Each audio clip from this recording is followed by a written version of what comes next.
Assalamu alaikum, hello, welcome back to my channel and welcome to my first Teacher Talk Tuesday in a very long time.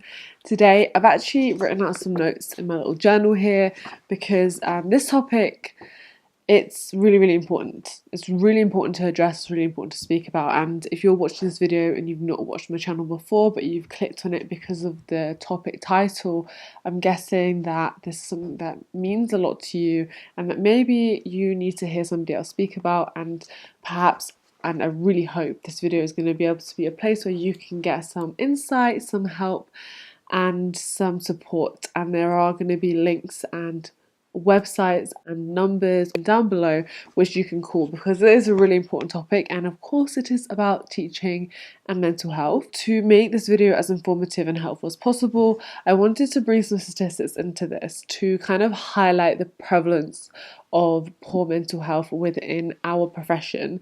So more than 2/3 of the educational professionals describe themselves as stressed at work. And the overwhelming majority say that they have suffered physical and mental health issues as a result of their job.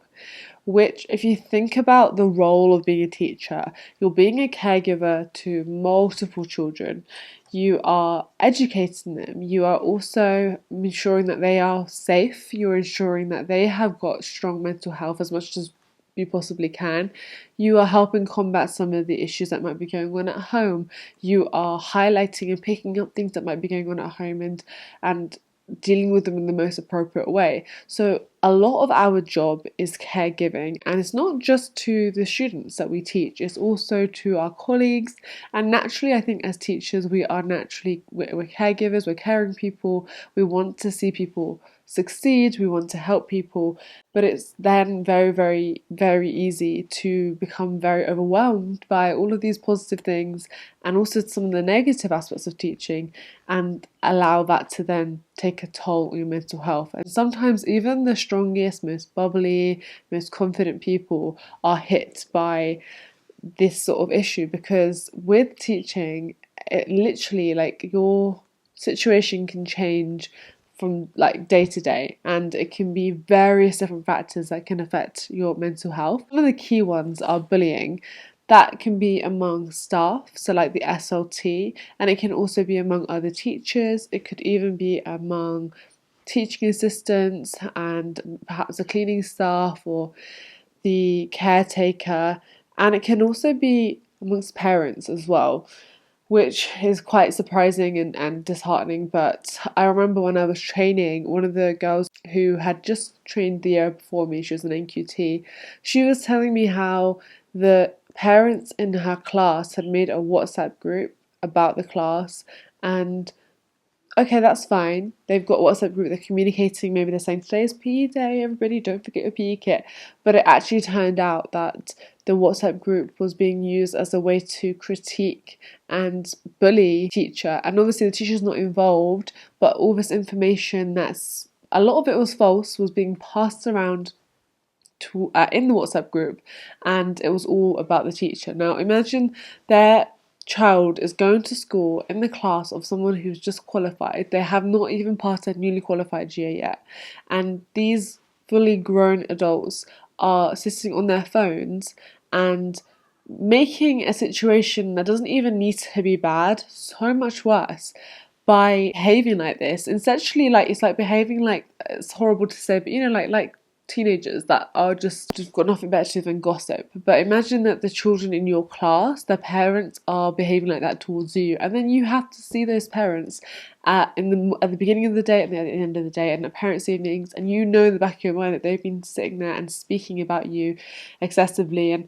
And things like this also happen on Facebook and on social media as well. And that's the sad things about today being a teacher, is that we have to deal with the fact that technology is a big part of everyone's lives, including some of the parents. So I'm very fortunate that I've not experienced that, but I remember speaking to her, and I remember her just breaking down, and she was saying, you know, SLT are dealing with it as best as they can. They're trying to figure out, you know, where this group started from and bring the parents in. But that's I cannot imagine having to face that, especially in my first year of teaching. Another element which a lot of teachers can relate to that causes a lot of excessive and undue stress is the workload.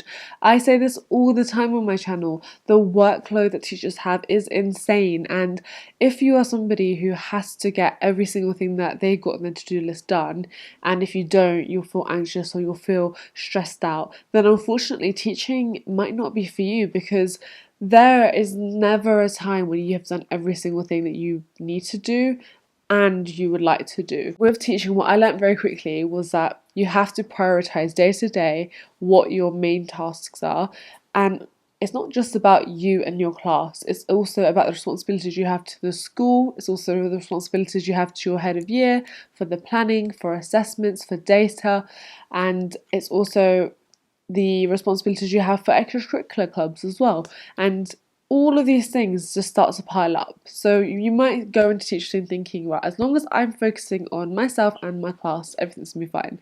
But suddenly your workload, which was here, has grown and grown and grown and grown. And if you don't find a way which is sustainable for you to keep up with it, it can become extremely overwhelming. And I've definitely been there where I've just felt like, oh, I can't breathe. I've got so much to do. I feel so behind. And then, of course, that's going to have a negative impact on your self-esteem, because you're going to start thinking, I can't do this.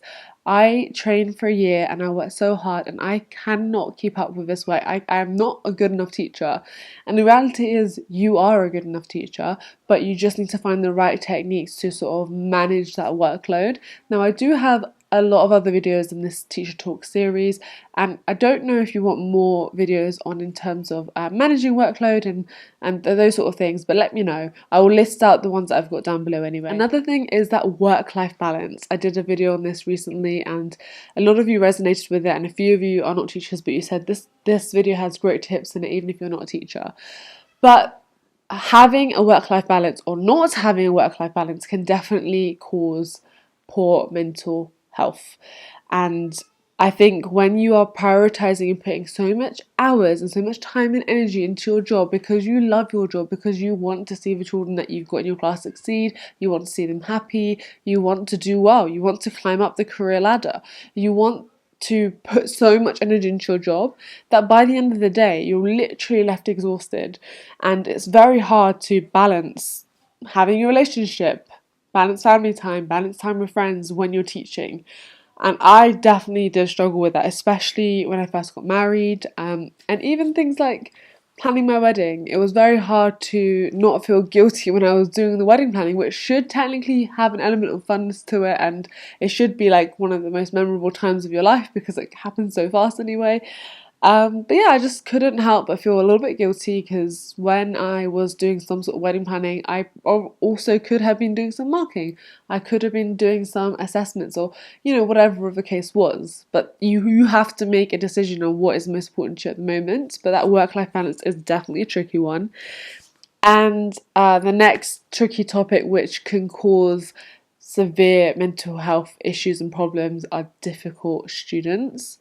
And as somebody who dealt with this last year in particular, because I was very blessed with my NQT class, I was very, very blessed. And I know my last school, they were so great, and they put together purposefully a really, really, really, really fantastic class for me, because I was an NQT and I was in year 6. So that's like a big enough challenge to deal with it by itself, because your class is going to go through SATs, and SATs, as you know, if you're a teacher in the UK, in England, sorry, not in Scotland, but in England, SATs are a big deal, SATs are a huge deal, and so that responsibility to put on an NQT, all that pressure and that responsibility, it's a lot. But at the end of the day, like, they made it as easy as they could for me, and I'm really happy that they did. I'm really happy I've had my experience in year 6, and I'm not saying that I would never go back to year 6, but my first class were definitely picked so that I didn't have any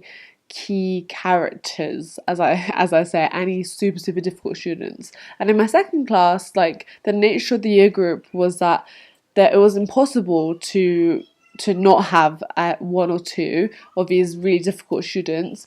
And also, quite frankly, I was then not an NQT anymore. I had qualified, I had passed my NQT year, and so it kind of was time for me to have a challenge. And some teachers are really fantastic with not allowing these difficult students to get under their skin. I think at first I really tried to be that kind of teacher, but unfortunately, like after time, when you're just trying to do your best to be as good a teacher as you can and deal with everything as best as you can, and then you keep having these one or two really, really difficult students continuously be disruptive and disruptive behavior, and then it starts to have a very big impact on the rest of your class, and then on your teaching as a whole, and then even on you wanting to go into work. That is an issue. Very hard because there is an element of pride there where you don't really want to admit that one child, essentially the children, one child or two children or three children, they are making such a big issue for you that you feel like you're stressed out because you're just like, well, I'm supposed to be an adult, I'm supposed to be able to deal with it. I know lots of behavior management techniques, I have been trained very recently, so like this shouldn't be so difficult, but it's so important. And what I learned was it's so important to address it right away and bring parents in and speak to your head of year, and then also speak to a mentor, maybe a mentor if you're an NQT in that school, your mentor from before, and speak to other members of staff. A lot of the times they'll be able to give you strategies and techniques that work, but what I learned very quickly was that by just ignoring it and letting the problem get worse and worse, I'm only hurting myself and essentially the other students in the class who want to learn and who have been disrupted by this behaviour. So it's really important to be proactive about it, but that for me definitely was a big issue. And I also put here difficult parents because unfortunately, sometimes you are going to have parents who are difficult. You are going to have parents who really think that you're not doing a good enough job, who think that their child is the best thing on this planet, and who think their child could never be disruptive or could never hurt somebody or could never swear because they don't do it at home. And little do they know that their child in school is a very different version of their child at home. And you have to be professional, you have to be calm, you have to be able to deal with the parents in a way where relationships don't break down, and in fact you are trying to get that parent on side to where they can understand that all you want for that child is the best. You as a teacher, you just want the best for that child. And if they are displaying disruptive behaviour, if there's displaying behaviour which is challenging and damaging as well, then you're as concerned as the parent should be.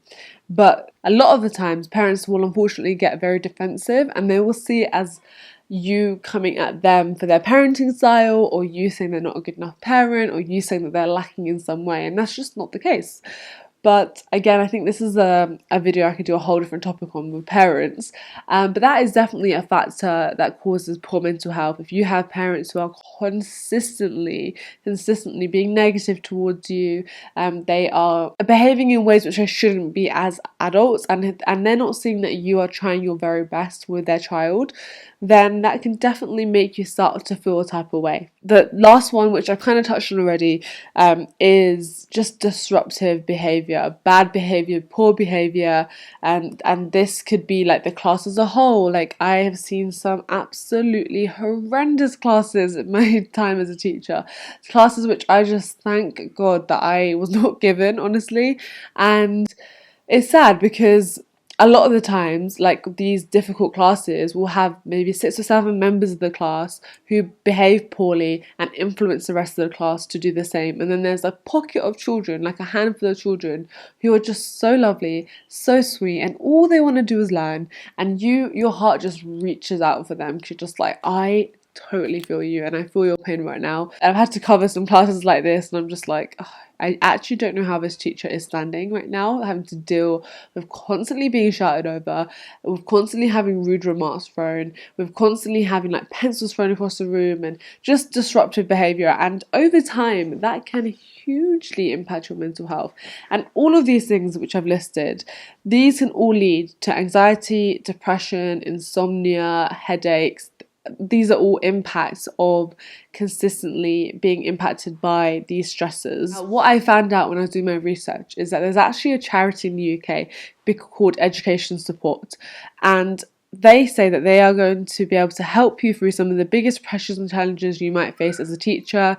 It's free and it's completely confidential. I'm going to leave the number on screen. I'm going to leave the number down below. And it's actually a 24/7 emotional support helpline. So if you're watching this right now and you've just been listening to some of these things I've been saying and you're thinking, oh my goodness, that I can relate to that, and I've got this and I've got this and I can't cope and it's all becoming too much, I would say the first thing to do is call this number. It's a free number. You can call them at any time that's convenient to you, and their job is literally to listen to you and then to be able to give you advice, give you maybe coaching or counselling, and help you in the right direction. Because like I said at the start of this video, the statistics are overwhelming, and actually 1 in 4 people in Britain have a diagnosis at some point in their life of poor mental health, and mental health is actually the second largest cause of sickness absence in the UK. The second most common reason across the whole of the UK is mental health, is feeling anxious, is feeling depressed, is not being able to sleep and not being able to function and do your job properly. The idea that you are not a good enough teacher, the stigma attached to it, the shame that you might hold towards it, you have to try and fight that away, and you have to accept that when you decided to be a teacher, you maybe at the time didn't understand, maybe you did, maybe you thought you could cope with it, but you decided to go into a field which is extremely stressful, and there's stresses coming from all around you. I really found that when I was getting overwhelmed, when I was feeling stressed with anything within my teaching career so far, first of all, I would hold my hands up and I would speak to my fellow colleagues, like my fellow teachers, my fellow NQTs at the time, and then afterwards I would still be able to go and speak to them, and I would share my worries and they would share their worries, and we kind of analysed if it was big enough to go further on, and then if we felt like we could go to SLT, we would. If it was to do with a parent, I would always go to my head of year and I would speak to my head of year and I say, look, this is a situation, I said this, they said this. I think the main thing that I want to say is that if you feel like you are developing more frequent headaches, if you feel like you can't really sleep, if you feel like you're behaving very differently, or you're getting comments from your spouse or your family that, you're not the same like these days, and it's not just like you're more busy, it's that you're snapping more quickly, you are reacting negatively, you are crying more often. Any of these symptoms are kind of the time when it's early intervention stage, where you can go and get support and get help, and there is nothing wrong. In fact, there is everything wrong with not getting that help, because when you don't get that help, when you don't get the support, then you're much more likely to find yourself in a situation which you didn't want to be in. A lot of us, when we go into teaching, nobody really thinks oh, I don't know what to do in my life, so I'll be a teacher. You don't really think that you have a passion and a love for educating, a passion and a love for helping, a passion and a love for making a difference, making an impact on people's lives as a teacher.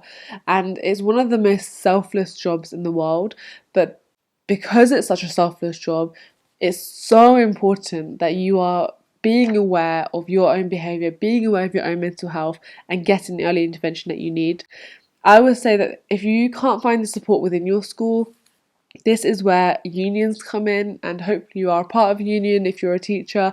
And I know that as an NQT, you usually get your first year for free, and then you start paying the year after that. But you're paying your union membership so that if you're having, for example, if you're having an issue with an SLT, a member of staff, which you feel like you can't go to anyone to resolve, because obviously usually SLT teams are quite close knit, which you would hope they would be, because they're all there to support each other. But if you feel like there's an issue where you're feeling bullied or picked on, that's when you would go to your union rep, or that's when you would go directly to the union, and there's lots of contact websites and information available, and then they would step in and they would help you. Or if you're feeling like you are suffering from anxiety or depression, but you're not able to take time off, and that's a big thing within the teaching community, is having time off. We feel so guilty, so guilty. I've gone into school with my nose dripping and like a high fever before because I did not want to put my class through having a supply teacher at the time, or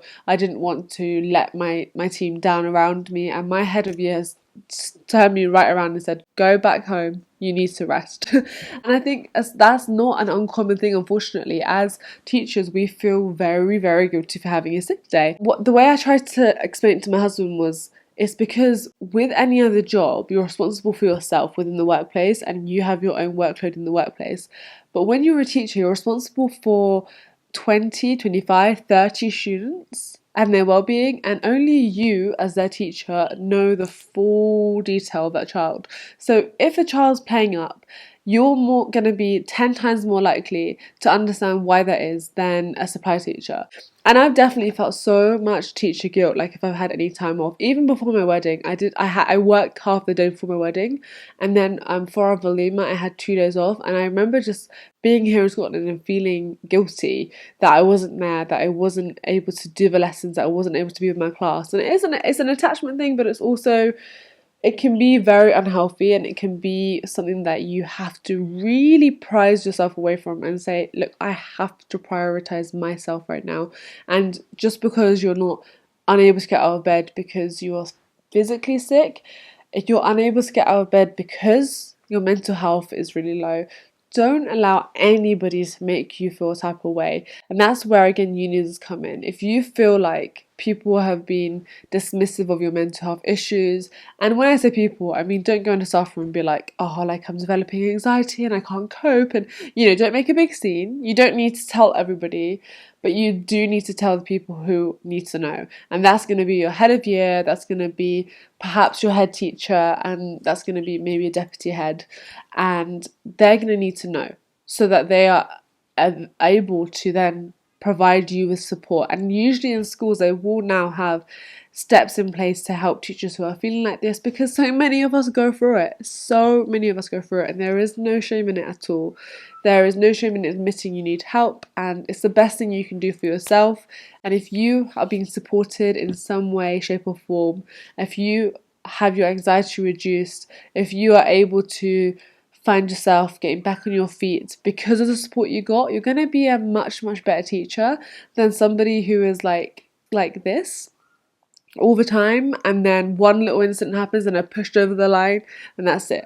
Then they go into sort of like the point of no return, and nobody wants that. And I think the problem is, because teaching is such a draining job, that these stresses like the bullying, the workload, the work-life balance, difficult students, etc., that takes up so much of your time and energy and your life, that then things at home in your personal life can be much harder to take care of if your whole teaching side of life wasn't balanced already. If you go through bereavement, like I lost my cousin in October, and I had the rest of that day off when she passed away, and I had the next day off, and then I went back into work. And it's not because they said to me like, oh no, you need to come in now. It's because I felt so guilty, and I also felt like, to be fair, at the time I felt like it was a coping strategy, but then in hindsight I think having a bit of extra time to just process it all would have been much better. Because I remember coming into school and I remember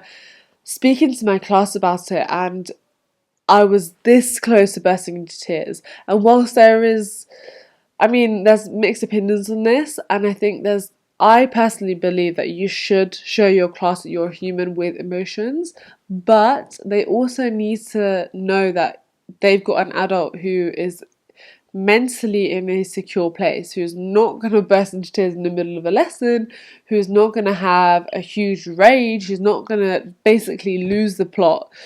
Because in that time when you're their class teacher, you're standing in front of them, you are their primary caregiver. Now, we're all human beings, it happens to the best of us, but this is what I mean with bereavement. If maybe things at school had been a little bit easier to cope with, maybe if the workload had been less, maybe if I didn't feel like I had, sometimes honestly, and this is a real conversation we've had, sometimes it's actually easier to come into school when you're not feeling well, either mentally or physically, than it is to prepare all of the resources for a supply teacher the night that you're feeling sick or in the morning that you're feeling sick. That's why like a lot of schools now are doing this thing where they're having like a emergency supply pack for your class, what you're supposed to prepare like within the holidays, and then on that day when you're sick, your cover teacher or supply teacher can just use that emergency supply kit.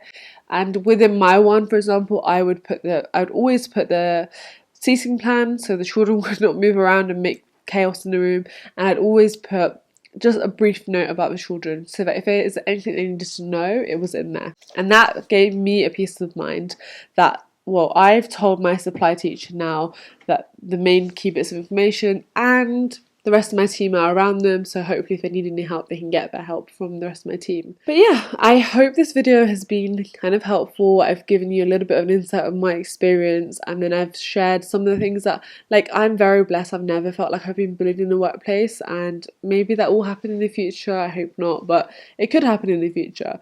And there's a few things in there that I haven't experienced, but I can totally empathize and sympathize with if you have gone through that. And there is a whole charity behind you which can give you emotional support 24/7, and also make sure you're using your union because they are going to be able to help you and give you personalized individual support as well. If you found this video helpful, there are hopefully, fingers crossed, going to be teaching related videos every single week, if not every other week. So a lot of the things on my channel, by the way, are beauty based or lifestyle based, but I do want to keep this series of teaching alive because I think there's not enough teachers on YouTube, there's not enough people talking about it, and it's a fantastic profession, but it's a really difficult profession. And the more we share the realities of it, and the more we discuss and figure out strategies to cope with it, the better it is as a whole. So I hope you enjoyed this video, and I will see you hopefully in my next one. Take care, guys. Bye.